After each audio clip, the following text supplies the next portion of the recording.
Une petite vidéo.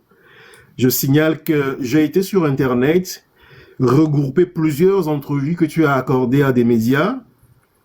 Je les ai fait analyser dans des logiciels que nous avons, donc dans des logiciels statistiques et académiques, pour me regrouper vraiment plusieurs choses. Et dans les informations que j'ai colligées, il y a une vidéo que je voudrais jouer ici et te faire réagir par rapport à ça avant d'aborder la deuxième partie de notre entrevue. Je vais lancer cela. Monsieur le commandant, vous êtes convoqué à la série ce matin. Est-ce que vous savez pourquoi, quelles sont les raisons et quel est votre sentiment ce matin en allant à la gendarmerie? Voilà, je suis convoqué ce matin au service des recherches et d'investigation de la gendarmerie. Au fait, je ne connais pas les raisons. Donc, en tant que vieux routier, je sais que j'ai fait une déclaration au cours de la semaine dernière. Donc, je me dis que peut-être c'est à cause de cela qu'on me demande. Si c'est cela, alors je n'ai pas peur de répondre, puisque je sais que mon pays est dans une situation très grave actuellement et que la seule solution, c'est le dialogue. Alors, il y a deux entités qui s'affrontent. Il y a l'opposition et le pouvoir en place. Quel sera maintenant le rôle de l'armée? Normalement, le rôle de l'armée et des forces de sécurité, sous la hiérarchie militaire, c'est de mettre les deux entités, de les amener au dialogue. Pas ouvertement, mais ils peuvent avoir des passerelles entre l'armée et ses hommes politiques pour les amener au dialogue. Et je me suis référé de la situation de 1966 où l'actuel président, son père, était à la tête d'une délégation d'officiers qui sont allés dire au président Gruniski que sa démission était la solution. Et ils l'ont obtenu. Aujourd'hui, nous sommes dans la même situation. Que l'armée dise quelque chose. Et il ne faut pas qu'elle soit d'un côté. Il ne faut pas qu'elle soit partisane. Normalement, une armée dans un pays de démocratie, c'est une armée neutre. Quand ça ne va pas, c'est elle qui sépare les protagonistes. Vous savez, nous ne voulons pas des affrontements à grande échelle. Nous craignons cela. Quel doit être le rôle de l'armée? C'est d'empêcher à ce que les Togolais s'affrontent. Voilà. Ils veulent que la situation s'empire avant de le faire ou comment? Et vous le savez par le passé, quand c'est dur comme ça, l'armée prend position. L'armée est du côté du pouvoir, c'est ce qui est. Et anormal, c'est ce que je dénonce. Voilà. Mes sentiments pour aller là-bas, bon, je suis serein. Je réponds à une convocation. Je pense que cela se fera dans les normes. Si vraiment nous sommes dans un pays de démocratie et de liberté d'expression, alors je ne sais pas pourquoi on peut me convoquer pour cela. Si c'est autre chose aussi, bon, je suis prêt à répondre. Merci. Vous n'avez pas peur d'être arrêté, déposé ce matin, et comme ça se fait le travail habituel, la gendarmerie, la justice, à qui vous êtes déposé? Non, vous savez, du moment où on est engagé sur un terrain politique dans un pays dans un pays comme le Togo, dans un pays où la dictature sévit encore, bon, on peut s'attendre à tout. Mais maintenant, nous sommes sur un terrain politique, bon, advienne que pourra. Et je suis déjà engagé, je ne peux pas reculer. Je veux un bien-être pour tous les Togolais. Je veux que tous les Togolais se sentent heureux. C'est pourquoi je suis au combat. Si c'est à cause de ça qu'on veut m'arrêter, bon, pas de problème. Je suis prêt à me sacrifier pour mon pays. Voilà. Alors, continuez, chers amis, à partager le lien vers ce live. Vous venez donc de suivre cet extrait vidéo. Je pense que ça doit beaucoup nous parler. Monsieur le commandant, il ne suffit pas simplement de dire que je suis serein pour qu'on puisse croire vraiment que la personne est sereine. Mais j'ai pris le temps de t'analyser un peu dans cette vidéo. J'ai effectivement trouvé un homme qui a un sang-froid, un homme vraiment serein. Je n'ai pas pu m'empêcher de trouver aussi un homme qui a une lucidité politique. quelqu'un qui a une connaissance historique de notre pays, de notre combat politique au Togo. J'ai pas pu m'empêcher de réaliser que on a en face de nous quelqu'un qui a une conscience du devoir républicain en tant que soldat. J'ai pas pu m'empêcher de trouver en toi un homme courageux, parce que vers la fin tu dis mais on est engagé, on ne peut plus reculer. S'il faille s'engager jusqu'à donner sa vie pour son pays, ben que tu étais prêt. La question que j'ai envie de te poser, c'est ok, moi j'ai vu que tu es un homme courageux, mais est-ce que tu es un homme téméraire aussi, monsieur le commandant? Est-ce que au-delà du courage que j'identifie dans cette vidéo, est-ce que tu es aussi un homme téméraire, quelqu'un qui tout en voyant la réalité, maintient quand même son courage jusqu'à l'extrême finalement, parce que tu sais que au Togo, tu connais bien les réalités de l'armée. Est-ce que tu es un homme téméraire?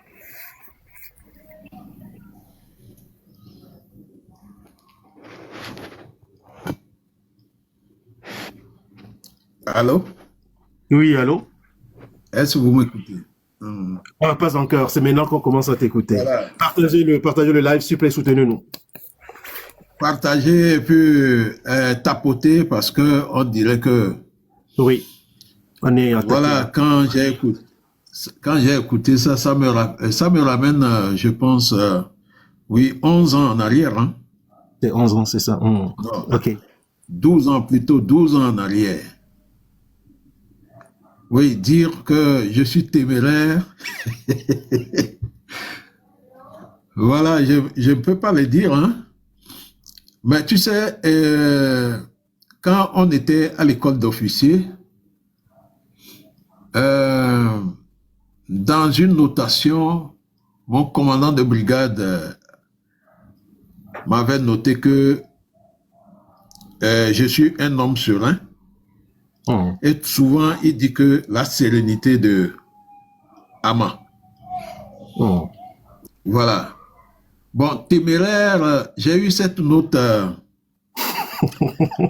je pense à la fin de 2005. 2005, quand Fornia Singbe s'était assis, la note que le commandant de la gendarmerie à l'époque m'avait donnée, oui, il avait dit dans sa notation que j'étais un officier téméraire. Voilà. Aujourd'hui, tu viens de le dire. Certains l'ont dit, l'ont constaté. Bon, moi, je ne peux pas savoir que je suis téméraire. Moi seulement, ce qui doit être, ce qui est prévu, ce qui est naturel, ce que la loi prévoit. Là, je suis intransigeant là-dessus. Même le général Tigani me connaît pour ça. Quand j'étais à Palimé, comme commandant de compagnie. Tu sais, docteur, j'ai traversé des choses. Hein? J'ai traversé des choses. Donc, en 2005, disant, quand on me donnait les ordres, je les recevais. Hein? Mais arrivé sur le terrain, je ne les exécute pas. Et quand j'arrive, on me les reproche et je me défends. Je me rappelle que j'ai dit aux militaires que le gendarme là, son essence là, c'est pas de dire les gens. Ce que nous avons appris et ce que vous ne savez pas, c'est que au maintien d'ordre, quand l'homme politique t'envoie sur le terrain et qu'il y a mort d'homme, mais l'homme politique se retranche. Il ne t'appuie pas. Parce qu'il te dira que tu as appris un métier, c'est de maintenir l'ordre. Mais lui n'est pas un agent de maintien d'ordre. Est-ce que lui t'a donné les instructions d'aller dire les gens? Et que moi j'ai fait un stage de haut niveau de maintien d'ordre. J'ai eu le diplôme, l'AS, le diplôme de commandant du groupe des escadrons. Et c'est les Français qui nous ont formés au Cameroun. Ils nous disaient ceci. Quand on est au maintien d'ordre là, on fait tout pour éviter mort d'homme. Parce que s'il y a mort d'homme là, si c'est une dictature, cela va se protéger seulement quelques années. Le jour où il y aura alternance là, on va te le rappeler et tu seras jugé. C'est resté dans ma tête. Voilà. En ce qui concerne aller, par exemple, à la convocation, alors que je sais que ça peut me détruire. Voilà. C'est tout comme à la guerre, hein. Quand tu vas à la guerre, là, tu sais que la mort peut arriver, hein, mais tu y vas. Voilà. Donc, j'ai transposé tout ce que j'ai appris et sur le plan politique en tant que militaire. Voilà. Et j'ai agi en fonction de cela. Le moment venu, le Togo saura te le reconnaître. Le moment venu, le Togo saura le reconnaître à je dirais, à tous les soldats qui ont cette lucidité politique, qui ont cette lucidité intellectuelle et qui ont pris vraiment conscience de leur devoir républicain en tant que soldats. Le Togo saura le reconnaître demain. Mais j'ai envie de poser cette question finalement qui me revient tout le temps. Est-ce que tu penses que demain, lorsqu'il y aura changement, demain, lorsque il y aura changement démocratique finalement, est-ce que tu penses que la population civile, la population togolaise prendra la décision de mettre les soldats qui ont servi servilement ce régime? Est-ce que tu penses que le peuple togolais les mettra devant leur conscience, les jugera demain? Oui, docteur, ça dépendra de la manière dont le changement se fera. Si le système ne prend pas garde et le changement se fait dans la violence, ça ne sera pas bon. Mais si le système anticipe, prend des initiatives pour amener les Togolais à accéder à permettre aux Togolais d'accéder à ce qu'ils veulent. C'est ça. Par exemple, le retour de la Constitution de 1992. Puis l'organisation des élections transparentes. Et s'ils permettent aux Togolais d'avoir cela, je pense que avec les nouvelles institutions, les gens en minant dit les Togolais agiraient en fonction de la manière dont cela se passera. Voilà. Mais ceux qui ont commis des graves exactions, des tueries, des jams massifs ou des exactions à grande échelle, ceux-là, je pense que au niveau de la commission de réconciliation qu'on mettra en place, je pense que ça sera autrement. Je ne vais pas tout dire ici. Exactement. Mais ça. Quand même, ouais, voilà. Tout dépendra de la manière dont le régime la partirait. Donc que l'armée le sache que le peuple a longtemps gardé sa patience, le peuple a longtemps souffert et continue de souffrir, et que si l'armée ne prend pas ses devoirs, ne prend pas ses responsabilités, et que les choses se passent finalement dans le sens que la population le souhaite, en tout cas ça risque d'être un peu difficile parce que le Togo a trop souffert. Et au fait, la question que j'avais prévue normalement en réaction à cette vidéo, c'est que déjà on était en 2012-2013 quand tu donnais cet entretien-là,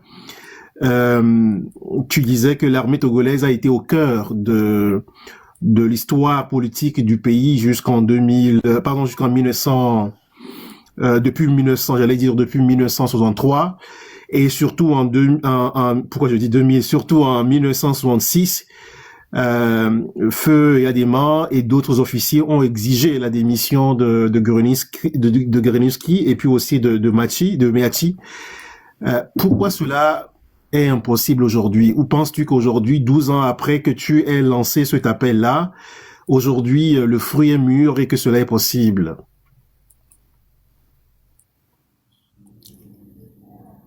Bon, cela est possible parce que le monde a évolué. Et qu'il faut toujours rappeler aux militaires que ça s'est passé une fois.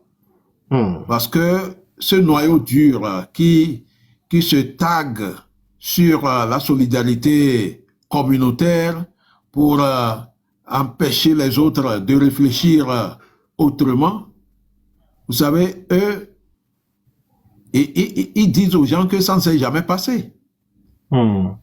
Voilà, mais si de temps en temps, il faut rappeler cela aux militaires. Et ça s'est passé, c'est le père de Faure Gnassingbé lui-même qui était devant. Oui, aujourd'hui, nous sommes dans la même situation. Depuis 90, ce n'est que des querelles politiques chez nous. Et cela agit sur le pays. C'est des querelles politiques, c'est des mésententes, des élections truquées, la chasse à l'homme, des répressions, l'exil massif. C'est ce qu'on remarque au Togo. C'est pourquoi aujourd'hui à Lomé, quand ils sont 10 heures là, tu vas dans certains quartiers, on dirait qu'il n'y a personne. Les gens sont allés où? Mais les gens ont préféré quitter, aller développer les autres pays. Notre pays est toujours dans la boue. Les autres progressent. Au Togo aujourd'hui, il y a même pas un seul échangeur. Mais à force d'être dans l'ignorance, on considère le pont, le overhead d'Agoé comme un échangeur. Jusqu'à tu écoutes même les gens sur les réseaux sociaux, échangeur Agoé. Mais est-ce que ça, on peut appeler ça échangeur? Que les gens sortent un peu pour aller au Bénin, au Ghana ou au Burkina même, au Mali, pour voir ce qu'on appelle échangeur. Même le Niger, c'était le pays le plus pauvre du monde, mais il y a des échangeurs à Niamey. Voilà. Notre pays, depuis 20 ans, avec Faure Gnassingbé, on ne construit rien. C'est la misère, le recul total. Devant cette situation, une armée devrait prendre conscience et agir pour aider le peuple. Mais c'est le détournement, l'argent du pays qui est dilapidé. Aujourd'hui, c'est l'organisation du panafricanisme qui n'apporterait rien même au Togo. C'est l'argent gaspillé alors que le CHU de Dapaon manque de tout. C'est un de leurs soutiens qui a dévoilé cela. Il y a tout ça là. Et l'armée togolaise est toujours bouche bée. Je dis non. Là, vraiment, ça dépasse l'entendement. C'est pourquoi moi, j'ai toujours tiré sur la haute hiérarchie militaire. Parce qu'il y a des intrus, des inconditionnels de force qui sont dedans. Donc, on ne fait jamais de débat par rapport aux problèmes du pays. Alors que ce qui se passe dans le pays, on doit en débattre au haut sommet de l'armée, même sans que le président ne soit au courant. Mais rien ne va. Eux-mêmes, ils souffrent. Et on les trompe avec quoi? Des primes spéciales sur leur salaire et puis voilà, c'est réglé. Leurs enfants sont au campus. Le campus, il n'y a rien là-bas. Les enfants n'apprennent rien. Et toujours l'armée togolaise bouche bée. C'est pourquoi moi, je les ai avertis que s'il ne faut pas attention, le jour le peuple togolais va gronder comme un volcan. En tout cas. Oui, docteur, merci. En tout cas, et tu le disais dans la vidéo, que l'armée doit dire quelque chose. Sans rentrer dans des aspects trop sensibles, qu'est-ce que l'armée doit dire aujourd'hui?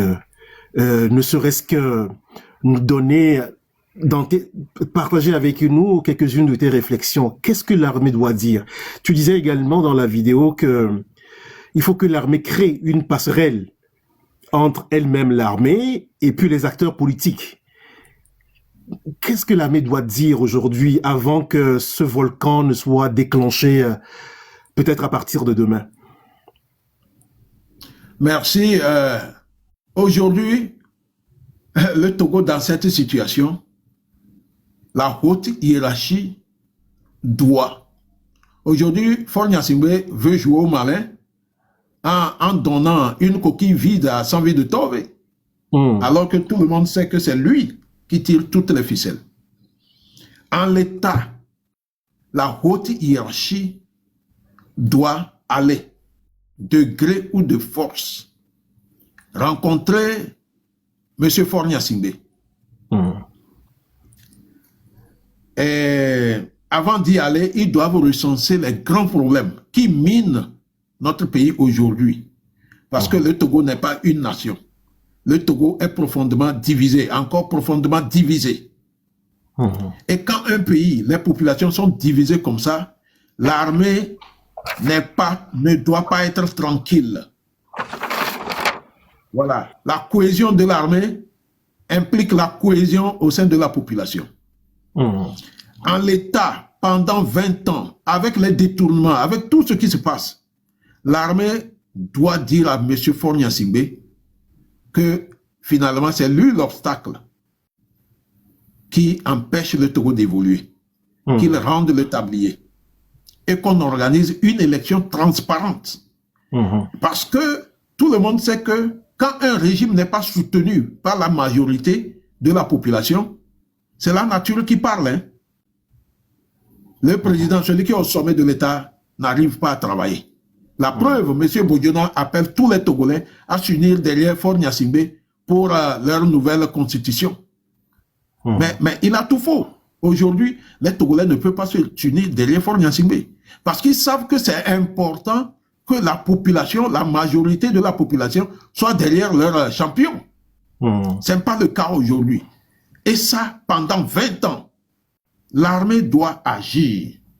Et l'armée doit enlever la mauvaise graine. Si le président refuse de partir et il veut les corrompre, je pense qu'ils ont tous les moyens pour les dégager par la force. Il n'y a rien à faire. Il faut assainir le Togo. Il faut faire en sorte que notre pays respire. Notre pays ne peut pas devenir la risée dans la sous-région. Et ça, c'est l'honneur du pays qui est en jeu. Et quand on parle de l'armée, on parle de l'honneur d'une certaine fierté. Voilà. Quelle est leur fierté aujourd'hui d'assister cette descente aux enfers de notre pays à cause de la conservation du pouvoir d'une seule personne? Que tous les militaires, du dernier soldat jusqu'au général, qu'ils prennent conscience que s'ils ne le font pas, c'est à eux la faute, c'est à eux l'obstacle. Mais s'ils le font aujourd'hui, je pense qu'on dit toujours il n'est pas tard de bien faire.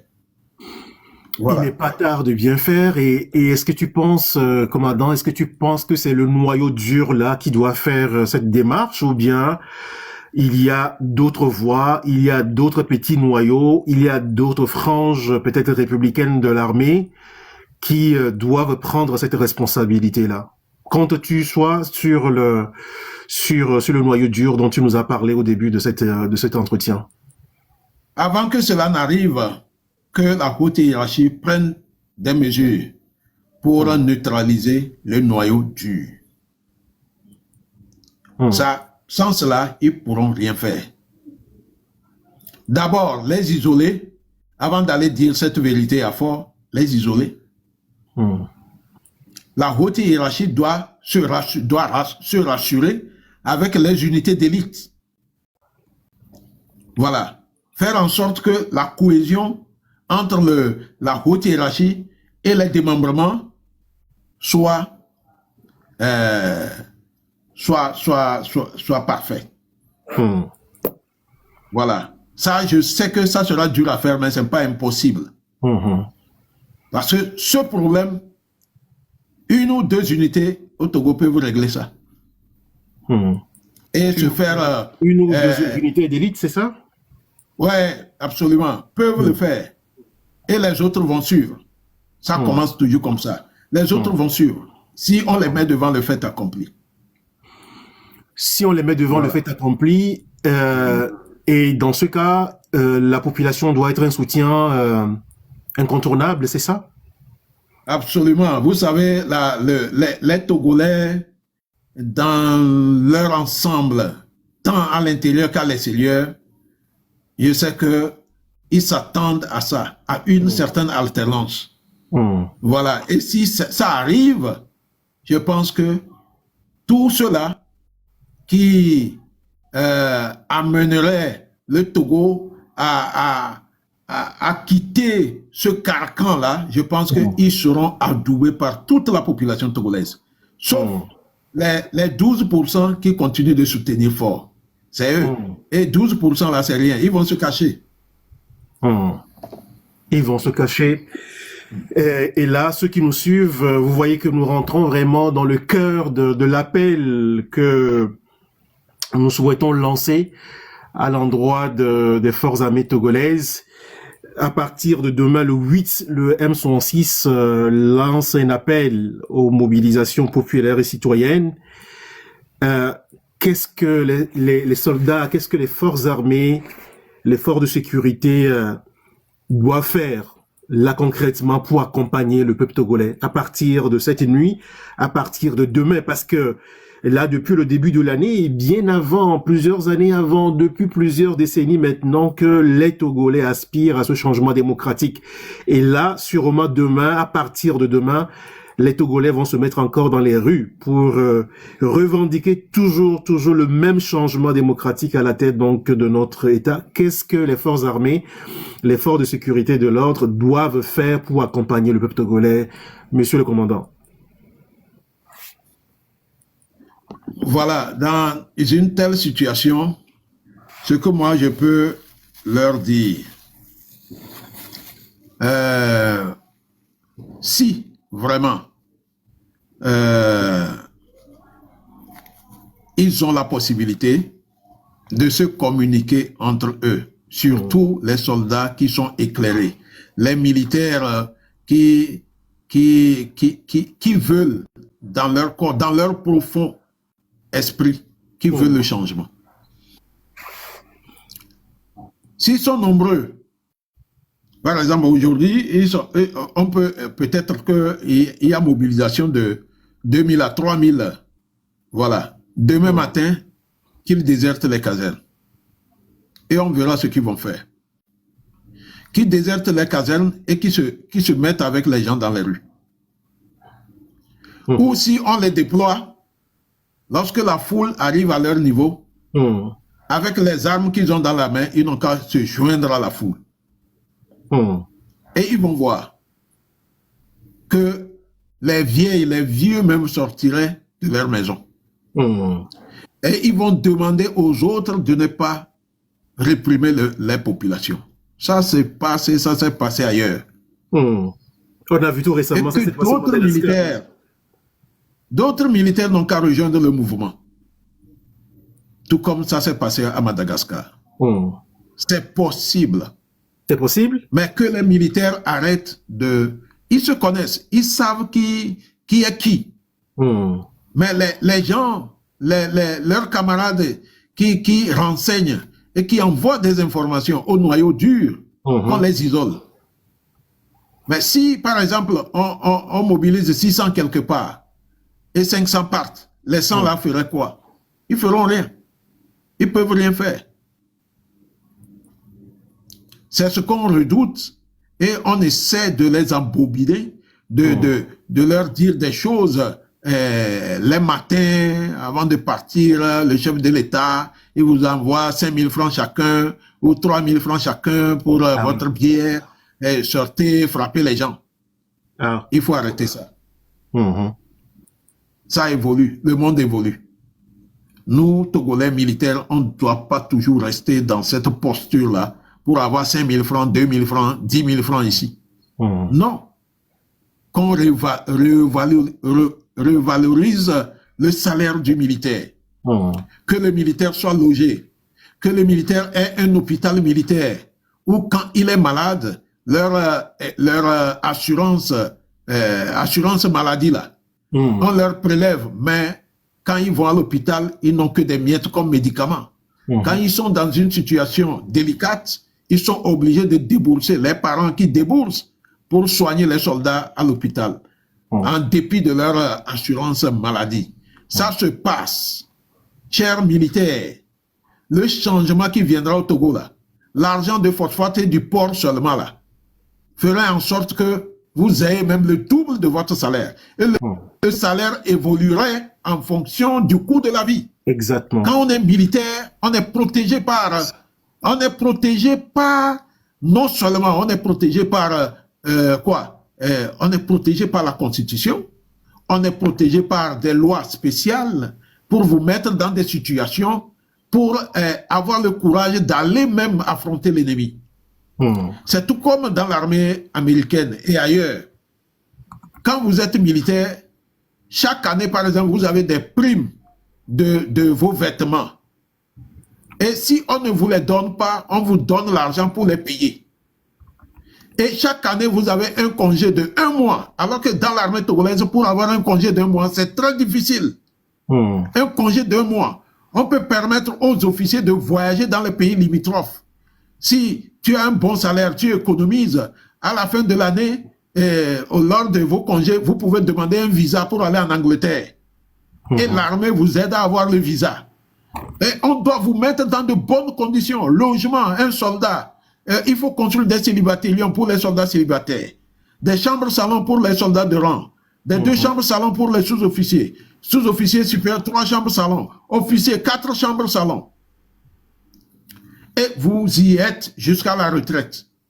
Tant que vous êtes, aussi longtemps que vous serez dans l'armée, vous serez logé comme au niveau de l'armée ghanéenne, au niveau de l'armée ivoirienne. Les gens sont logés. Mais Patrice Talon vient de construire un grand camp à Alada. Où dans le camp, il y a un supermarché, il y a des réfectoires, il y a un marché ordinaire, il y a un hôpital, il y a toutes les commodités au sein de ce camp à Alada. Un camp qui peut abriter 3000 militaires, 3000 familles. Vous voyez ça? Mais au Togo, on n'a rien de cela. En Côte d'Ivoire, le camp d'Akouido, c'est là où résident tous les officiers.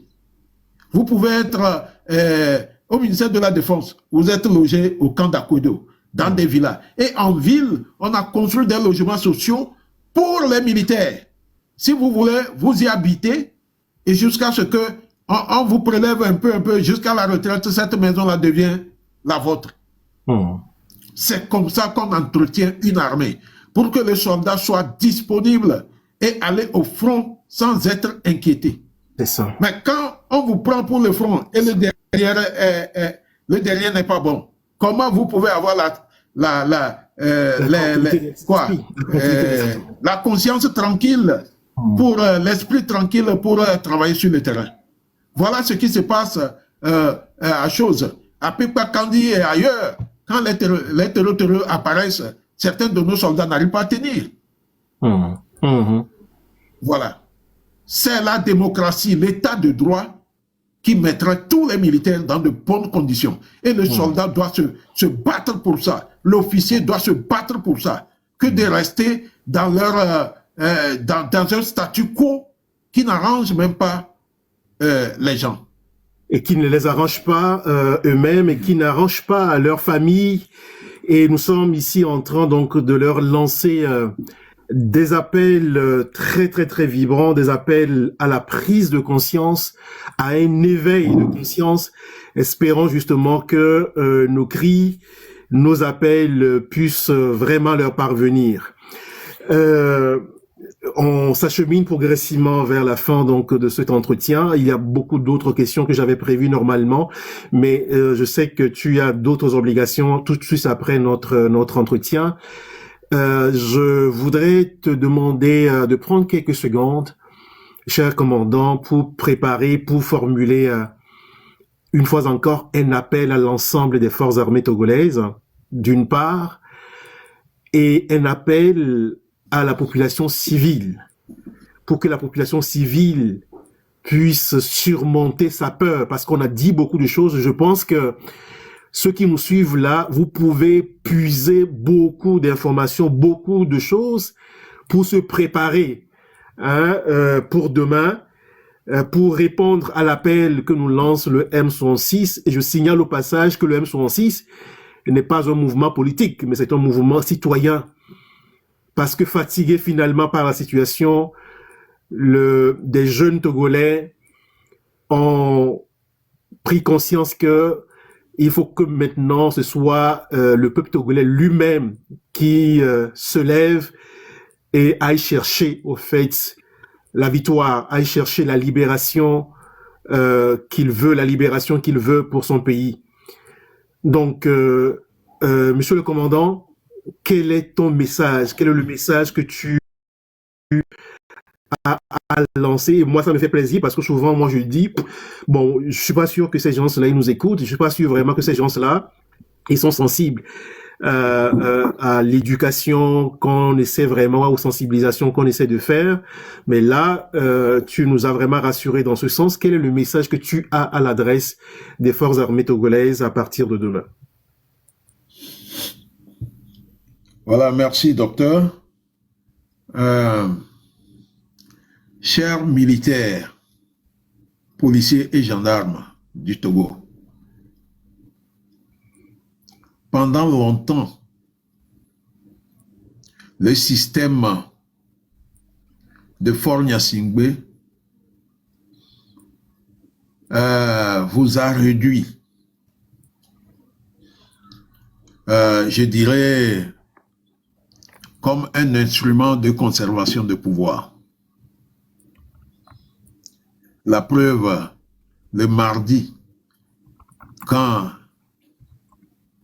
il s'était préparé pour aller donner un discours à son congrès,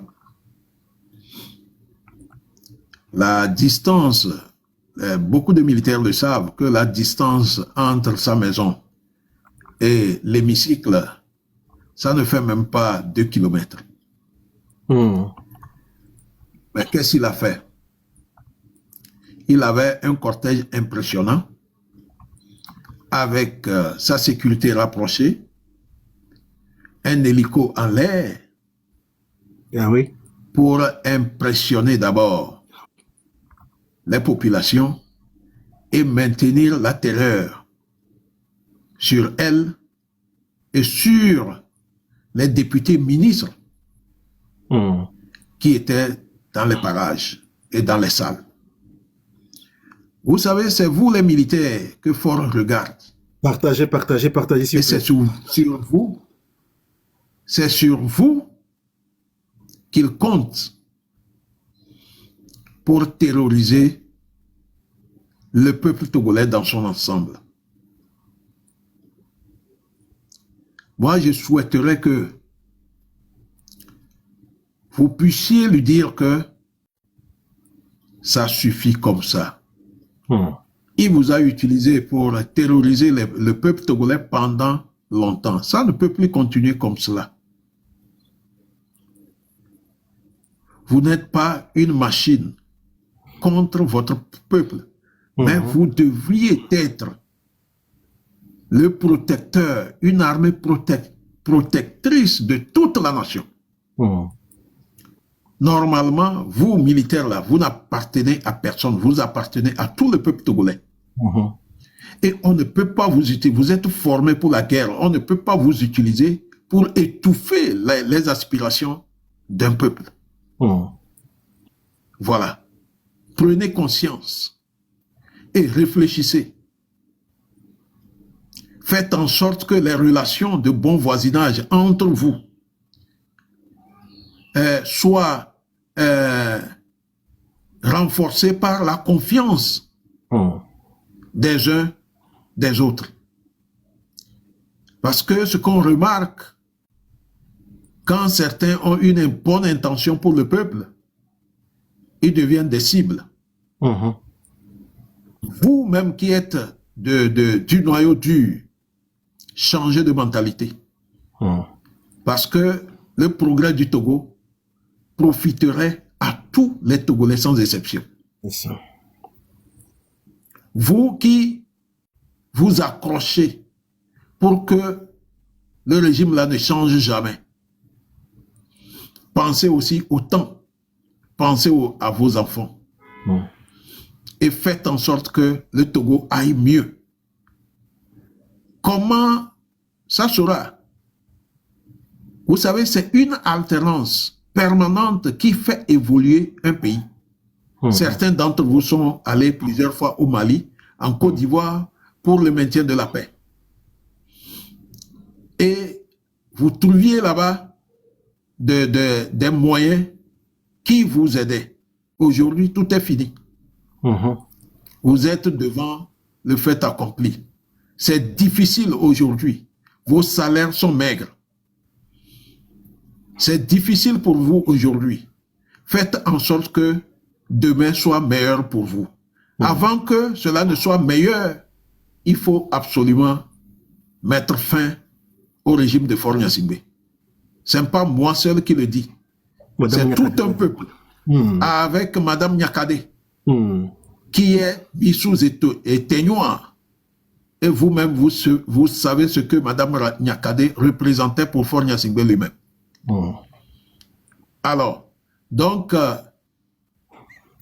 officiers, sous-officiers, soldats, généraux, prenons conscience ensemble et délivrons notre pays des mains de ces prédateurs qui prennent tout pour eux seuls et qui ne nous laissent rien. J'en ai fini.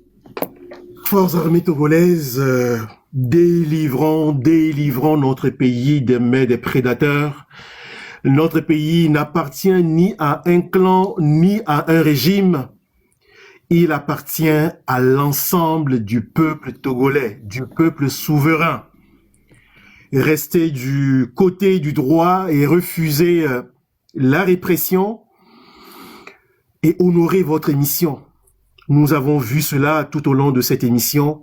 Honorez votre émission, c'est une mission régalienne, une mission républicaine. Et cette mission, c'est de garantir la sécurité de tous les Togolais, de tous, dans un Togo qui s'ouvre désormais, nous l'espérons vraiment, à l'alternance démocratique. Mais, monsieur le commandant,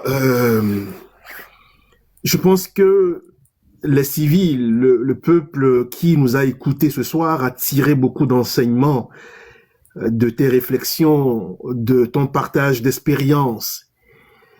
Nous, on l'a pas observé. Toi, tu as un regard très lucide, très expert justement sur la question. Mais dès que on mobilise des hélicos qui, 2 ou 3 hélicos qui surplanent un peu la population togolaise, ben on est tétanisé.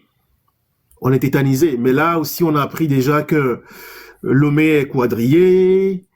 Dès qu'on voit les forces armées habillées, là on a appris avec toi ce soir que entre moi, on leur change souvent de treillis, d'habits, d'uniforme. Dès qu'on les voit, on est paniqué, on est tétanisé. Qu'est-ce que tu as à dire au fait à la population togolaise? Je pense que de plus en plus on est maintenant déterminé là. Les jeunes sont déterminés, la population civile est déterminée. Quel est le message que tu as à adresser à la population civile togolaise? Évidemment pour demain, à partir de demain. Ouais. Pour demain, je voudrais d'ores et déjà dire à toute la jeunesse que de temps en temps, ils voient leurs semblables, des jeunes, notamment 4 jeunes, habillés en rouge sur les réseaux sociaux, qui les appellent à sortir. Ce n'est pas anodin. Voilà. Ces jeunes sont mieux placés pour vous donner des informations, pour vous inciter à réclamer votre droit. Le droit à l'éducation, le droit au travail, le droit d'un bien-être. Parce que tous les Togolais doivent savoir que si quelqu'un souffre dans un coin, le fautif, c'est l'État, ceux qui dirigent le pays. Si les gens n'ont pas de latrine publique, dans un village, il faut accuser ceux qui dirigent le pays. Parce que ceux qui dirigent le pays là, c'est vous qui les payez. Eux-mêmes là, ils ne créent pas l'argent. C'est la population qui crée l'argent à travers les taxes, à travers les impôts, à travers l'argent qui nous appartient à nous tous. Par exemple, l'argent du port, l'argent des phosphates, l'argent du ciment. Et avec toutes ces richesses, aux étudiants, normalement, tous les étudiants doivent avoir une bourse. Mais au Togo, ce n'est que des miettes qu'on vous donne. Et jusqu'à aujourd'hui, vous la bouclez. Alors que vous, étudiants, vous avez votre, un de vos dirigeants, au nom de Abel Yao Atisso, qui est arrêté depuis août 2025, qui croupit en prison parce que il a eu le culot de vous défendre. Il n'a pas d'armes, il n'a pas de, il n'a rien. Il n'a fait que parler et il est en prison. Et à Lomé, il y a plus de 30 000 étudiants. C'est silence radio. Le campus de Kara, près de 20 000 étudiants, silence radio. Chers jeunes, l'avenir de ce pays-là vous appartient. Et l'avenir se prépare aujourd'hui. Tout à fait. C'est pour cela, vous devez braver la peur, transcender la peur. Parce que la peur, là, c'est le diable qui l'utilise contre un homme honnête. Vous devez transcender cette peur et vous tous devenez des soldats. Devenez des soldats dans la tête. Préparez-vous pour sortir dans la rue et préparez-vous également pour vous défendre parce qu'il y aura des zélés. Et c'est au prix de tout cela que demain, votre travail, le travail sera garanti parce que aucun développement n'est possible dans une dictature. La démocratie, l'état de droit sont des facteurs qui permettent à un pays d'évoluer, de grandir. L'état de droit permet aux dirigeants de partager les richesses d'une manière équitable. L'état de droit, c'est que l'État prend des dispositions pour que tous les jeunes soient éduqués. Et à la fin de l'éducation, trouver du travail ou faire en sorte que, créer des conditions pour que les jeunes travaillent. Ceux qui veulent aller dans le privé, c'est l'État qui doit mobiliser des fonds pour leur permettre de s'installer pour leur propre compte et de payer les dettes après. Voilà tous vos droits là. Et ces droits sont bafoués dans notre pays. Et quelqu'un qui se dit président, il prend beaucoup d'argent comme il veut, il les place à l'extérieur en votre défaveur. Tout ce que vous devez faire, c'est pour que le Togo, le Togo, puisse être utile pour nous tous sans exception. Mais aujourd'hui, est-ce que nous sommes satisfaits? Je dirais non. Pour qu'un jeune trouve des miettes, il est obligé d'abandonner les études, aller au Bénin faire aide-maçon. Et aide-maçon dans les pays comme le Ghana, aide-maçon aujourd'hui, ça coûte 8 000 francs CFA ou 10 000. Mais au Togo, aide-maçon, c'est toujours 1200 ou 1000 francs. Si l'état de droit existait au Togo, les aides-maçons ne seraient pas à ce niveau. Voilà. L'état de droit égale évolution. L'état de droit égale construction des infrastructures. État de droit veut dire que les corrompus seront pourchassés et les voleurs seront arrêtés. Voilà, c'est ce que nous voulons pour notre pays. Mais ceux qui sont là actuellement, qui le dirigent, ne sont pas à ce niveau. Alors, nous devons tout faire pour les dégager. Et cela passe par la rue. Et cela passe par la transcendance de la peur. Chers jeunes, sortez avec courage, insistez, et cela va payer. Je vous remercie. Insister, cela va payer. Merci beaucoup, monsieur Olivier Amand, monsieur le commandant. Les Togolais te connaissent maintenant, que tu n'as pas été juste un feu de paille, mais depuis plusieurs années déjà, pratiquement 2 décennies déjà, tu es resté droit dans tes bottes, courageux, déterminé, et surtout éthiquement loyal à toi-même, à ton engagement et au peuple togolais que tu portes dans ton cœur depuis le début jusqu'à aujourd'hui. Ils ont eu la chance encore d'écouter ta voix ce soir. Et le deuxième message que tu viens de lancer, c'est à l'adresse de l'ensemble du peuple togolais, notamment à l'adresse de la jeunesse togolaise. Le pouvoir d'un peuple commence le jour où ce peuple, bien évidemment, cesse d'avoir peur, cesse de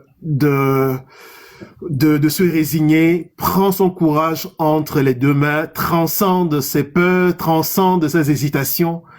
Et lorsque nous avançons ensemble, aucune force, aucun régime n'a le pouvoir de nous réduire au silence.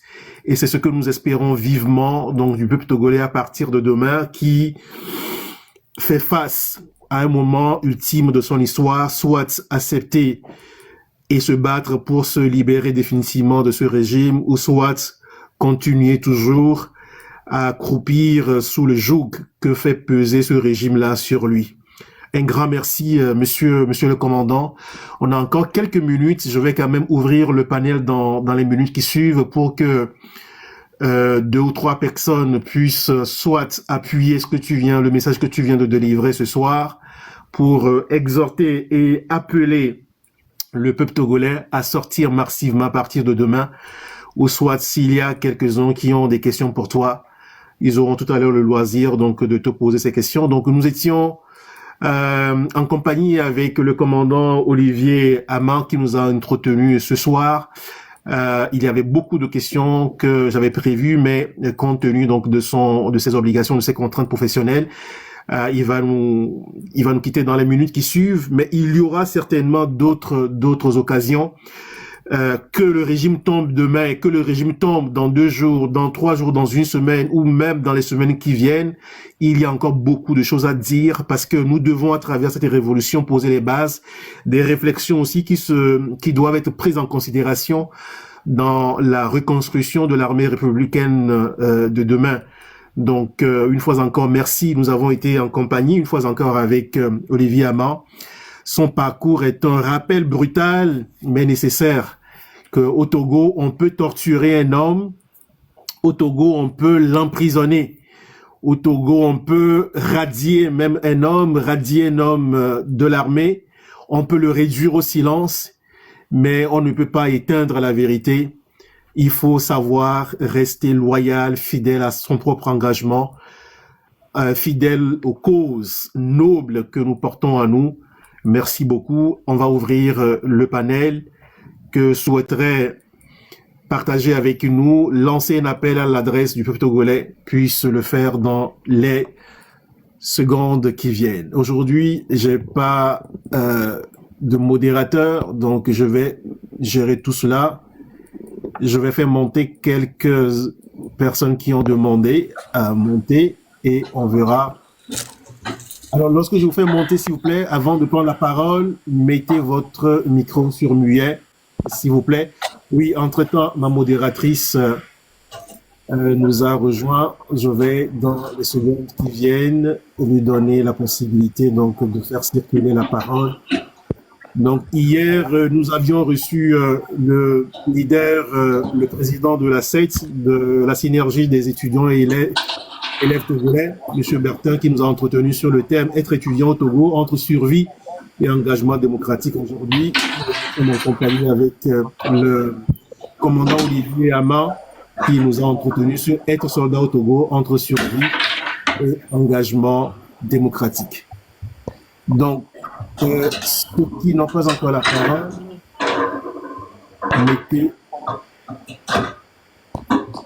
vos surmuettes. Je vais faire tout ça dans les secondes qui viennent. Et je vais laisser mon Zita gérer la Bonsoir, je suite. viens Merci d'arriver. beaucoup. Oui, bonsoir Zita. Je viens de te donner la possibilité donc de gérer de la parole. Je te laisse la main. Ok, bonsoir tout le monde. Sans plus tarder, on donne la parole à Freedom, s'il vous plaît. Et si les autres peuvent se muter en attendant. Donc Freedom, vous avez la parole.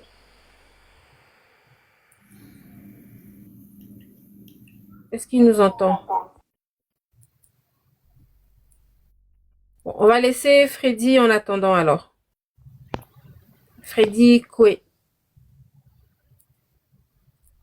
Tu pourras peut-être faire descendre Freedom, en tout cas, parce que c'est un sujet très sensible aujourd'hui. Dès que quelqu'un ne se signale pas vraiment, on le fait descendre tout de suite. Freedom, on le fait descendre en même temps. Donc, Freddy.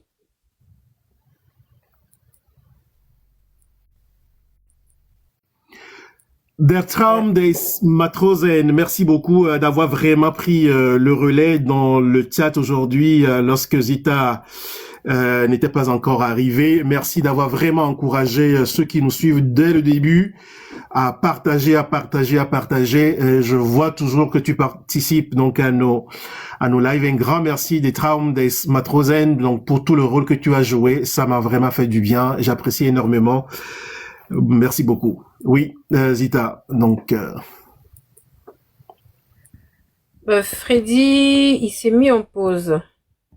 Donc là, je n'ai personne d'autre pour l'instant. Ok. Ouais, inviter certaines personnes. Voilà. Tom est arrivé.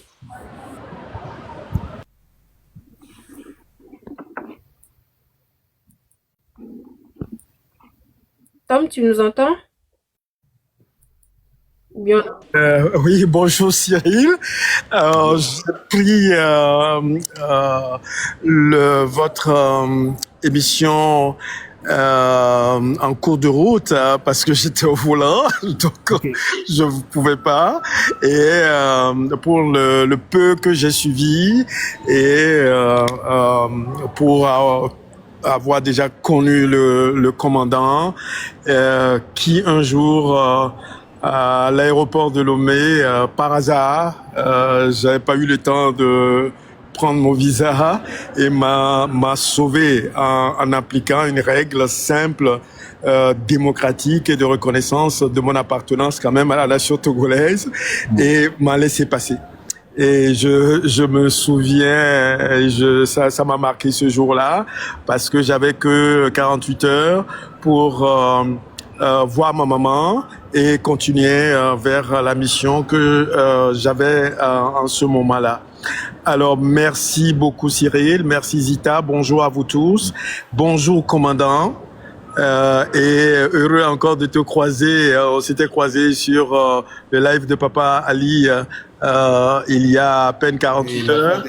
Ouais, il y a à peine 48 heures. Et merci d'intervenir et de dire encore à nous qui n'ont pas vécu dans notre chair le cynisme des gens qui nous gouvernent au Togo depuis plusieurs décennies, de nous faire connaître la nature de ce gouvernement-là et de nous faire prendre conscience du risque que nous prenons si nous ne nous levons pas. Et merci toujours d'être là, de témoigner. Et tout ce que l'on vous souhaite, avant que je ne dise quoi que ce soit sur l'intervention que vous avez faite aujourd'hui, c'est de tenir et de rester debout et vivant pour nous. Parce qu'il y va de l'histoire. Il y va du témoignage, du vécu d'êtres humains qui, faisant confiance à leur nation, se voient un jour indexés et malmenés tels que vous l'avez été. Votre témoignage qui m'a marqué, je vous le dis à chaque fois et pour que d'autres Togolais l'entendent. C'est votre témoignage sur la torture que vous avez subie. Et si tout Togolais qui possède un peu de moyens aille sur YouTube, chercher votre témoignage et de comprendre la description que vous avez faite. Vous en avez fait aussi encore aujourd'hui.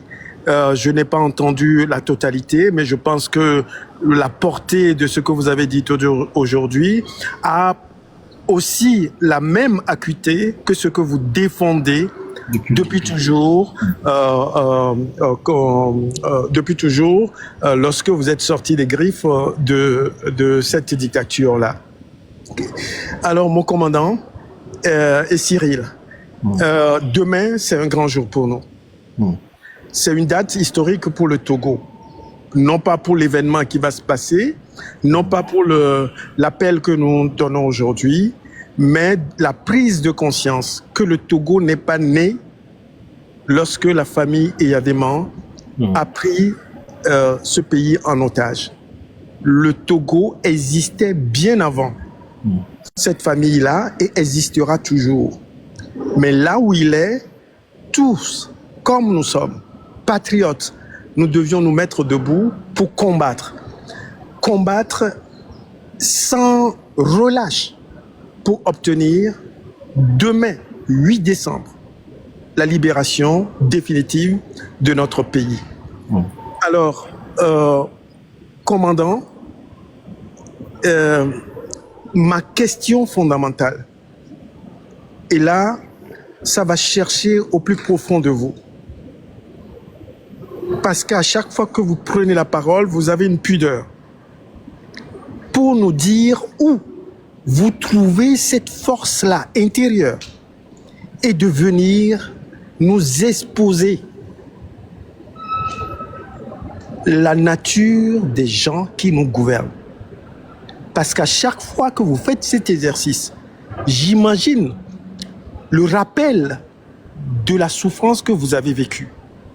Où vous trouvez cette énergie et cette force intérieure? Je voudrais que vous en parliez aujourd'hui pour que l'ensemble du Togo comprenne. Merci beaucoup. Tu as la parole, mais je signale que peut-être après 10 minutes, donc nous allons te laisser partir pour les obligations dont tu m'as parlé. Donc tu peux être... Cyril, je peux rester jusqu'à 20h, je peux rester jusqu'à 21h, heure de Paris. Et on est ensemble. on est ensemble jusqu'à... Puisque si les autres arrivent, c'est pour la prière pour notre pays. Si les autres arrivent, ils vont certainement m'attendre. Ok, bon, on va quand même faire les façons pas trop dur. Tom, le Yoruba, merci beaucoup pour les éloges. Merci pour le rappel. Et merci pour ton soutien. Voilà. Mais ta question est une question vraiment profonde. Où je trouve cette force. Et je vais vous raconter cela en 2-3 minutes. Voilà. Vous savez, quand nous étions arrêtés dans cette affaire de coup d'État, j'ai été enfermé. D'abord, j'ai raconté comment ça s'est passé. On m'a raté à la maison. J'ai eu l'information, mais comme je n'avais rien à me reprocher, j'ai rallié le camp pour voir. Je ne suis pas un affolé pour prendre le large en même temps, puisque je n'avais rien à me reprocher. Voilà. Quand je suis arrivé au camp autour de 21h et mon calvaire avait commencé à 3h du matin, quand j'ai été bouclé au camp chez les Bérets, la garde présidentielle. Vous savez, on dirait que Dieu était avec moi, puisque quelques 2 ans avant, j'avais arrêté de faire les cérémonies traditionnelles et j'avais pris le chemin de la Bible. Et en toute sincérité, j'avais prévu même démissionner de l'armée avant 2010. Parce que je savais qu'à partir de 2010, les choses allait commencer à tourner d'une manière anormale dans notre pays. Et comme je suis de là, on pourrait m'utiliser pour la répression. Donc, je m'étais préparé pour demander une mise en disponibilité. Mais en ce moment précis, il y avait une mission onusienne qui m'attendait. Je me suis dit que je vais aller trouver un peu de sous là-bas. À mon retour, je vais partir, quoi. Mise en disponibilité de 2 ans. Voilà, et à partir de ce moment, j'allais réfléchir. Voilà, j'ai été bouclé et j'avais une Bible. Le jour où on m'a arrêté, j'avais une Bible dans ma voiture. Le lendemain, non, 2 jours après, l'enquête continuait et on était venu m'interroger encore et j'ai demandé à l'officier qui m'interrogeait de m'apporter ma Bible. Et je lui avais indiqué que cette Bible se trouvait dans ma voiture. Donc, tout ce qu'on a subi, quand j'avais le temps, je lisais. Donc, on dirait que Dieu a voulu que je fasse ce temps-là là-bas, ce sale temps-là là-bas, qui a duré 1 an et demi chez les Belvédères, avant d'être déporté à la gendarmerie. Donc, j'ai commencé la Bible de Genèse et j'ai terminé jusqu'à l'Apocalypse. Je l'ai terminé. Et aujourd'hui, je ne vous trompe pas. Je puise cette force, d'abord moi-même moralement et sur le plan travail, moi-même je ne savais pas d'où sortait mon courage. Je vous ai dit que quand j'étais à l'école d'officier, on m'a noté comme serein et le dernier mois de 2005, on m'a noté comme téméraire. Voilà, parce que j'ai su résister à des moments très, très délicats dans l'exercice de mes fonctions. Donc, en lisant la Bible, j'ai découvert énormément, j'ai découvert beaucoup de choses. Et c'est ça qui me permet de continuer ce combat, vaille que vaille, même dans la pauvreté, dans la misère. C'est là je puise mes sources dans la parole de Dieu. Et je profite pour dire à tous les pasteurs qui prêchent d'une manière gondolée dans notre pays, je voudrais leur dire que les vrais combattants contre la nature et les hommes sont dans la Bible. Et que la Bible n'est pas synonyme de la résignation. Plutôt, la Bible nous donne la force de combattre nos agresseurs, nos oppresseurs. Le Seigneur Jésus l'a fait. Je ne veux pas aller dans l'Ancien Testament. Certains apôtres l'ont fait. Et c'est là je puise mes sources. Voilà. Je n'ai aucune armée derrière. Je n'ai que cette force. Mais si aujourd'hui j'ai une armée, je sauverai les Togolais. Et c'est ça mon souhait. Ah, c'est ça ton souhait. Voilà. Si j'ai une armée et l'armée togolaise tarde, je sauverai les Togolais. Comme le roi David. Voilà. Comme le Yoruba, je pense que j'ai répondu à ta question. Merci. Oui, c'est ça. C'est tellement... Oui, Tom, tu vas réagir tout à l'heure. C'est tellement très touchant. Et évidemment, comme nous souhaitons vraiment que tout soit...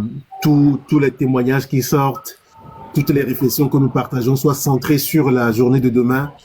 Et je souhaiterais dire à tous les Togolais qui nous suivent présentement de puiser vraiment leur force dans leur spiritualité, quelle qu'elle soit, pour que demain nous mettons dans les rues, que nous puissions vraiment surmonter nos peurs. Et ce qui me plaît bien dans le témoignage que vient de faire le commandant, c'est que ta foi en Dieu n'est pas résignation.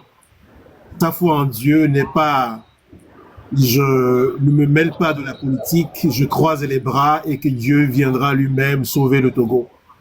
Mais on a vu comment est-ce qu'il traduit sa foi dans l'action, dans l'engagement. Et c'est ça justement que nous devons vraiment retenir. Oui, Tom, je te retourne la parole. Oui, commandant, si j'ai une armée, je sauverai les Togolais. Un conditionnel d'espoir. Ça semblait sonner contradictoire dans nos oreilles, mais ça déclenche l'étincelle de la victoire prochaine et je pense que tous les Togolais doivent l'écouter. Si j'avais une armée, je sauverais les Togolais. Merci beaucoup. Merci beaucoup. Celui qui porte la lumière en lui n'a plus peur de l'ombre. Peuple togolais, ta force est spirituelle avant d'être politique. Demain, agis comme un soldat. Et notre invité nous l'a dit dans cet entretien. Le Togolais demain dans la rue doit se comporter dans sa tête comme s'il était un soldat. Un soldat. Nous devons vraiment avoir cette mentalité guerrière, cette mentalité qui nous permet vraiment de transcender nos peurs et puis nos faiblesses.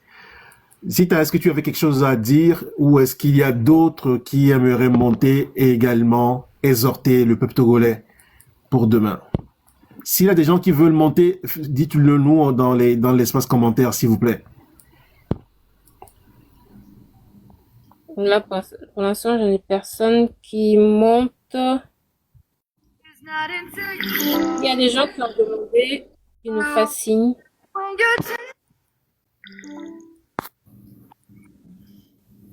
Moi, pour ma part, je ne peux que continuer à encourager le peuple à se prendre en charge, à savoir que les personnes qui sont à l'extérieur ont fait ce qu'ils pouvaient faire de leur côté. Ils ne peuvent pas être sur place demain.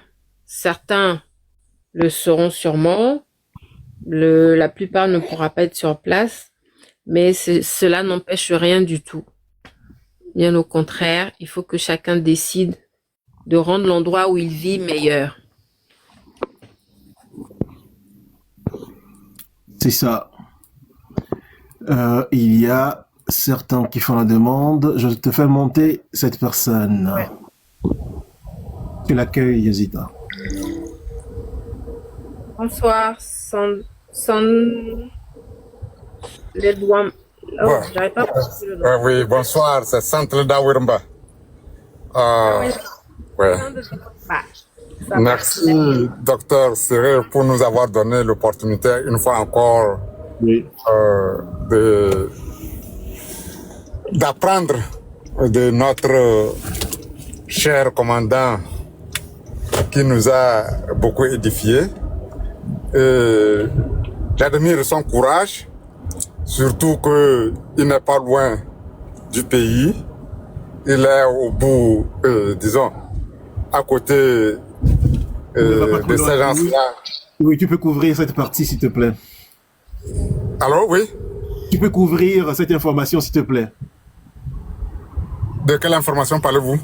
Ah oui, quand tu disais qu'il n'est pas trop loin, en fait. Je voulais que tu couvres cette partie avant d'avancer, oui. Ok. Surtout qu'il n'est pas loin du pays. Donc, quelqu'un a... on croirait que demain je vais descendre là-bas. On croirait que je suis déjà prêt pour descendre. Quelqu'un à sa place allait craindre pour sa vie et se cacher. Mais cependant, le commandant est toujours resté debout, prêt à tout faire pour l'édification de cette nation qui a été brimée pendant plus de 60 ans, ou près de 60 ans. J'allais poser une question un peu taquine au commandant. Mais généralement, vous-même, vous avez dit vous venez de là. Généralement, quand on vient de là, et quand il y a, disons, je vais dire, est-ce que faut-il dire mécontent, une situation de mécontentement, c'est une façon de diminuer, disons, la teneur de ce qui s'est passé avec vous. Mais il y a des gens qui font tout pour négocier et pour vous ramener à la maison. Mais comment se fait-il que vous êtes toujours resté hors de la maison? Mais est-ce qu'il y a eu des tentatives pour vous ramener ou vraiment ils se sont rendus compte que c'était un enfant complètement égaré et qu'il ne fallait pas la peine de tenter de ramener un tel enfant à la maison? Merci, Sandaouré. Je ne sais pas si c'est de Saraka ou bien de Agbalesi, le nom. C'est de Nyamtougou, bon, je ne... Tamara Labala. De Mawale Lebalan. Ça, c'est une question rouge, hein? Ta question là, on dirait que tu connais bien la maison. Bon, ouais, mon frère, tu sais, quand j'ai commencé ce combat au Togo, j'ai été harcelé. Après le harcèlement, c'est des convocations. Le village, les cadres du village, les vieux du village, ça n'a pas marché. Voilà. Et après cela, c'est des menaces. Et moi, à Lomé, quand on me menace, le lendemain, je suis sur une radio. Je menace la personne. Et je dis à la personne, entre-temps, c'était Bitenoué. J'ai dit à Bitenoué que moi, mes mains n'étaient pas tachées de sang. Et que s'il est d'accord, qu'il vienne, qu'on fasse un débat en direct. Voilà. Comme je connais le système très bien, les menaces ne me faisaient rien. Après, ils ont trouvé je dirais, un argument par rapport à ma déclaration appelant les militaires à réagir en faveur du peuple. Ils m'ont envoyé à Mango. Et à Mango, ils ont tenté de m'enlever une nuit. Ça n'a pas marché grâce à la vigilance et à la témérité du chef prison. De là, ils m'ont envoyé à Takpamé. D'Atakpamé, ils ont fait une réunion aussi pour décider de mon sort. Mais Dieu était toujours avec moi. Ça n'a pas marché. Voilà. Ils m'ont invité également chez Fornia-Simbe. J'ai refusé l'invitation. Bon, à certains moments, quand un de nos anciens chefs m'appelle, je refuse d'y aller. Voilà, jusqu'à ce qu'il ne décide d'en finir avec moi. Et c'est les mêmes qui m'ont vendu la mèche. Et j'ai dû m'éloigner du pays pour être quelque part et continuer le combat. Parce qu'à un certain moment, Jésus même, quand sa vie était menacée, il s'est éclipsé pour un temps avant de revenir. Donc voilà, il y a eu des tentatives jusqu'à même dehors ici, quand je suis hors du pays également, il y a eu des tentatives, mais seulement ça ne marche pas parce que le prix de la trahison, c'est Dieu seul qui distribue ce prix-là. Donc, je n'ai pas envie de ravaler mes vomissures et je n'ai pas envie de repartir vers des gens qui ne respectent pas leur peuple. Voilà. Donc, je pense que j'ai répondu à votre question. Merci. Merci beaucoup, le commandant. Votre réponse a été très vraiment édifiante que je n'ai plus de questions à poser parce que j'avais prévu une série de questions. Mais vous m'avez vraiment ému. J'aurais souhaité que qu'il y ait des jeunes, et surtout de la partie septentrionale, ici, pour écouter votre réponse. Parce que vous avez donné des stratégies pour nous qui sommes de la partie septentrionale, pour que des jeunes comprennent ce qu'il faut faire, la stratégie à adopter quand ils se décident et que des parents rentrent sur eux pour les menacer, pour leur dire quoi que ce soit, d'intimider tout ce qu'ils font. Comment faut-il procéder? J'aurais souhaité que des jeunes soient ici présents pour vraiment apprendre de vous. Bon, c'est vrai que j'ai dit que je n'allais pas poser une autre question, mais la dernière question que j'ai à vous poser, c'est pas vraiment une question. Si vous trouvez que ça risque de ne pas être constructif, bon, vous pouvez ne pas répondre à cette question. Vous avez parlé de métonnerie, qui est la solution, et vous avez parlé des tracts dans le passé, mais aujourd'hui avec l'électronique, où on a les caméras partout, il y a tout ça là, est-ce que vous ne trouvez pas que ça complique la lutte avec l'électronique aujourd'hui? Ce sont des questions de réflexion intéressantes. Merci beaucoup d'avoir posé cette question. C'est une question très intéressante. Tout à fait. Vous savez, mon frère Ben Naouda, avec les caméras, tout ça là, il y a toujours une solution. Il y a une solution.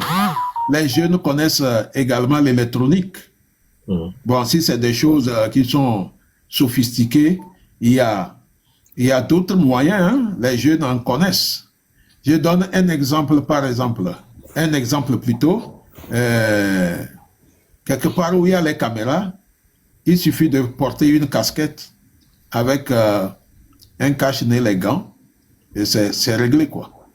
Voilà, le reste, c'est le courage. Et s'il faut faire une guérilla, il faut avoir des cachettes. Vous réagissez et vous disparaissez. Il faut apprendre aussi à survivre, la survie. Et je sais que nos jeunes du septentrion, ils sont très bien dans la survie. Même aller au champ, dormir au champ, manger que des petites ignames ou des choses, c'est la survie. Si nous, les Togolais, nous décidons aujourd'hui de faire en sorte que ce régime-là se fatigue de nous, qu'on les fatigue, on peut apprendre à travers des réseaux sociaux, on peut montrer des astuces aux jeunes. Voilà, la plupart. J'ai toujours dit que le mal du Togo, c'est que le vieux Yadema a anticipé beaucoup de choses en refusant de permettre à la jeunesse d'apprendre les rudiments de l'armée. Voilà, ça aurait pu servir les jeunes. Vous savez, certains pays qui ont adopté cette stratégie, et ça leur a permis de renverser même certains chefs d'État les plus durs. Voilà, donc pour éviter les caméras, l'électronique, les jeunes peuvent utiliser des moyens très simples.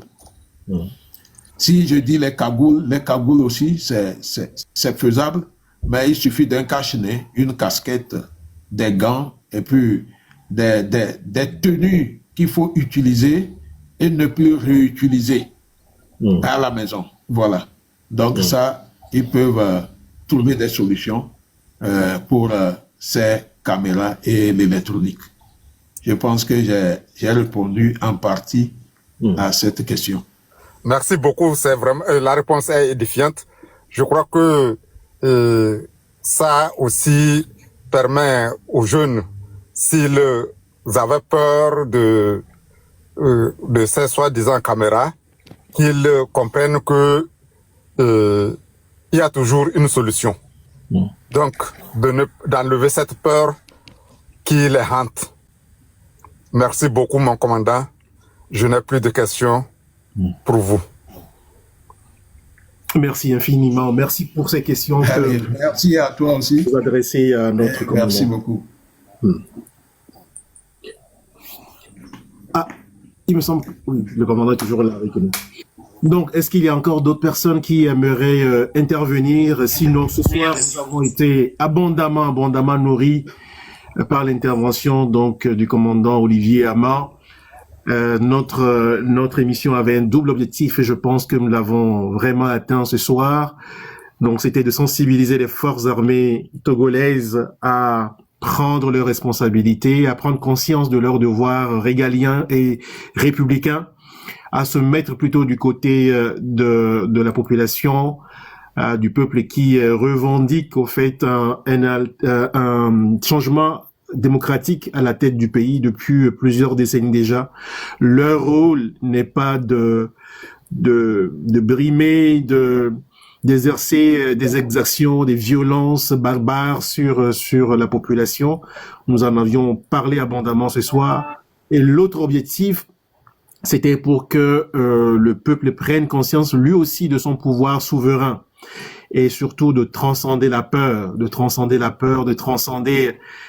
la résignation, d'être créatif à partir de demain. Et nous avons vu que ce régime n'est pas éprenable, finalement, éprenable, et que si nous savons nous mobiliser vraiment, tout est possible et nous le souhaitons vivement. Mais entre-temps, ce que j'allais dire, c'est que il se peut que dans les jours qui viennent, nous multiplions ces moments de discussion. Je sais que le commandant intervient sur beaucoup de pages, quand même pour partager ses expériences et réflexions, mais advenant qu'à partir de demain, les choses sérieuses se déclenchent et que nous avons besoin vraiment de faire attendre des voix autorisées pour dissuader, pour motiver, pour qu'on puisse aller jusqu'au bout. Monsieur le commandant, retenez que nous vous ferons appel, évidemment, dans le feu de l'action pour que cette lutte-là, définitivement, puisse aboutir à la grande satisfaction du peuple togolais qui a trop longtemps souffert. Est-ce qu'il y a d'autres personnes qui aimeraient également renforcer ce message ou poser des questions? Dans les prochaines 10 minutes, on va arrêter donc notre live parce que je dois aussi répondre à d'autres obligations professionnelles. On s'accorde encore une dizaine de minutes.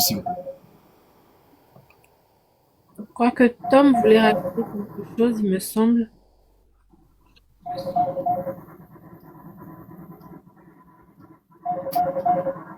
Tom, tu nous entends?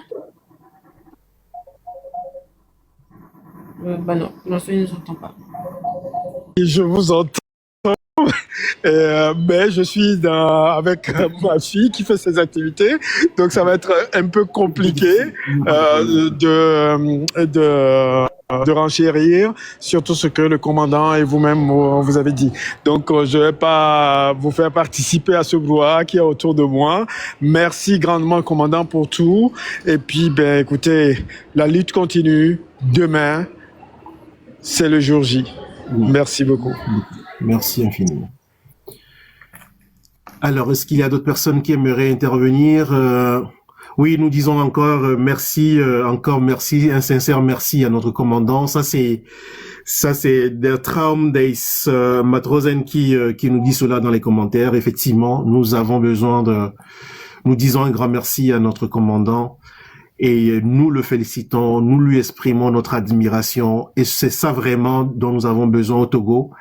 Des acteurs qui restent fidèles, qui restent loyaux jusqu'à la fin. Et ce sont des modèles pour nous. Et ils sont nombreux. Heureusement, ils sont nombreux. Ils sont nombreux. Et nous devons vraiment souhaiter prier pour eux, pour que Dieu les garde en vie, que nos ancêtres les protègent, pour que ce pourquoi ils se sont battus jusqu'à aujourd'hui, ils puissent voir cela se réaliser dans les jours qui viennent.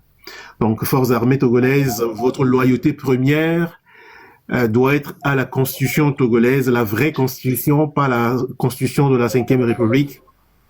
L'histoire vous regarde. Choisissez à partir de ce soir la neutralité et protégez les citoyens. Et soyez les gardiens de la transition démocratique que le peuple attend et vivement, qui va s'ouvrir dans les jours, dans les semaines, dans les mois qui viennent. Un grand merci de nous avoir suivis tout au long donc de cet entretien live que nous avons eu avec le commandant Olivier Amand. Monsieur le commandant, est-ce que tu souhaites placer un dernier mot avant que nous clôturions ce live avec notre hymne national? Docteur, je voudrais te remercier parce que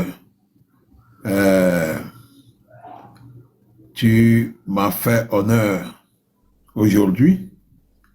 Je ne savais pas que j'étais dans ton cœur jusqu'à ce niveau. Voilà. Tout simplement merci. Et le combat continue jusqu'à la fin de ce système. Voilà. Si nous voulons réussir, nous devons coller ce combat au Seigneur, prier, travailler et combattons. Mais la prière ne doit pas nous arrêter. Tous ceux qui prêchent le contraire sont des faux et aucunement la Bible n'est pas quelque chose qui refuse ce genre de combat. Plutôt, la Bible nous encourage à se défaire des tyrans sur la planète. Donc, docteur, je te remercie infiniment. Et la lutte continue. Et la lutte continue. Merci surtout de nous avoir introduits au cœur. Je remercie. Docteur, oui. j'ai oublié, oui. Je remercie tous les participants et tous ceux qui nous ont écoutés. Voilà. Grand merci et profond respect à vous tous parce que vous êtes de vrais combattants. Soyons unis, soyons créatifs, soyons compacts, sortons massivement demain, 8 décembre. Merci. Très important. Sortons massivement demain, et ça, ce mot-là, je l'apprécie beaucoup. Soyons compacts, parce que des fois, la façon dont nous sortons pose un peu de soucis. À moi, personnellement, ça me pose un peu de soucis. Soyons compacts. Nous avons appris beaucoup de notre invité. C'était le commandant Olivier Amand ce soir. Il nous a donné vraiment, il nous a ouvert son cœur, il a partagé des expériences avec nous. Nous avons tout fait pour protéger les informations sensibles. Et mais je pense quand même que cette émission vous a été utile. Comme je le disais aussi, entre-temps, au Togo, on peut torturer un homme. Au Togo, on peut emprisonner un homme. On peut le radier, on peut le réduire au silence. Mais on ne peut pas éteindre la vérité. Et c'est l'heure de la vérité qui a sonné. Pendant des décennies, le régime a cherché à séparer l'armée du peuple, à transformer les soldats en instruments, à briser les consciences. Mais ce soir, vous nous avez montré, monsieur Olivier Amand, que même au cœur de la machine, et c'est comme ça que vous l'avez dit, au cœur de cette machine, il y a des hommes qui se lèvent, il y a des hommes qui refusent et qui peuvent en faire encore davantage. Il y a des hommes qui portent encore la République dans leur cœur. Et votre témoignage ce soir est plus qu'un récit. C'est une lumière dans la nuit togolaise qui est de plus en plus longue. Et nous espérons voir dans les jours qui viennent, dans les heures qui viennent, l'aube nouvelle à laquelle nous rêvons tous, l'aube nouvelle à laquelle nous aspirons tous. À travers vous, nous comprenons que l'espoir démocratique ne viendra pas seulement des civils, mais également des militaires, qui un jour, et nous espérons que ce jour est déjà arrivé, décideront de se tenir aux côtés du peuple. Donc, que votre parole les inspire, que votre parole les réveille, que votre parole les libère de leur peur, car l'histoire du Togo n'est pas finie. Et tant qu'il restera des hommes comme vous, monsieur Olivier Amand, la liberté aura encore un avenir. Et nous croisons les bras, nous appelons Dieu le Tout-Puissant, nous l'invoquons, nous invoquons tous nos ancêtres, nous invoquons toutes les entités auxquelles nous croyons de se mettre du côté du peuple togolais pour que définitivement ce régime soit conjugué au passé simple, soit classé définitivement dans le passé lointain. Merci d'avoir été avec nous. Comme j'ai eu à lancer l'appel tout à l'heure, advenant qu'à partir de demain, des choses se passent d'une manière ou d'une autre et que votre voix aura besoin d'être encore attendue, nous vous ferons appel et peut-être on s'organisera entre différents panels, entre différentes communautés sur TikTok et puis sur les réseaux sociaux pour que nos voix vraiment soient unanimes et puissent retentir aux forces armées togolaises et jusqu'à l'ensemble, s'il faut le rêver, à l'ensemble donc du peuple togolais. Une fois encore, merci. Nous allons exécuter les deux premiers hymnes de les deux premiers couplets, de notre hymne national pour finir donc cet entretien. Merci une fois encore. Merci à Zita, merci à tout le monde, merci à toutes celles et à tous ceux qui nous ont soutenus donc dans ce live-là. Nous allons exécuter les deux premiers couplets de notre hymne national. Bonne soirée à tous. Merci, commandant. Oui, bonne soirée. Merci, Zita. Salut à toi, pays de nos aïeux, toi qui les rendais forts, paisibles et joyeux. Peut-il vent, vertu, vaillance, pour la postérité, que viennent les tyrans, ton cœur soupire vers la liberté. Togo debout, luttons sans défaillance et qu'en haut, mais dans la dignité, grande étoile se vous exaltée, du Togo pour la prospérité. Togo les vieux, bâtissons la cité. Nous allons reprendre avec le deuxième couplet, s'il vous plaît.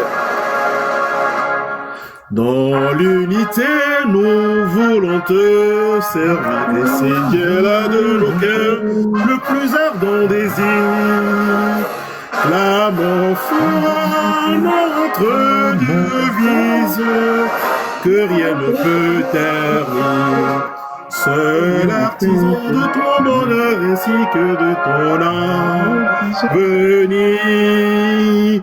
Brisons partout les chaînes de la traîtrise et nous te jurons toujours fidélité et aimer servir, se dépasser, faire encore de toi sans nous lasser. Togo chéri, lors de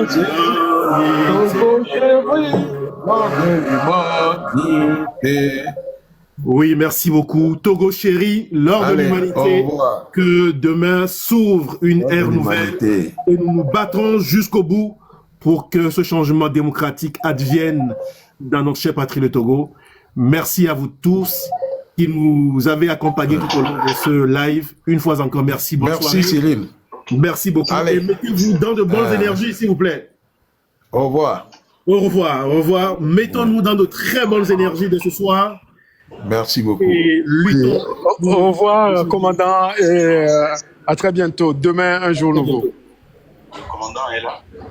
Courage sur les territoires et dans la Au diaspora. revoir. Courage, Au courage, revoir. courage. Merci infiniment. Merci infiniment. Courage, courage, courage. Amen, amen, amen. Bravo, bravo, bravo à tout le monde. Bye bye. Bye bye. Dans la diaspora ou sur le territoire, courage, courage, courage. Très bonne semaine à chacun d'entre nous. Merci beaucoup des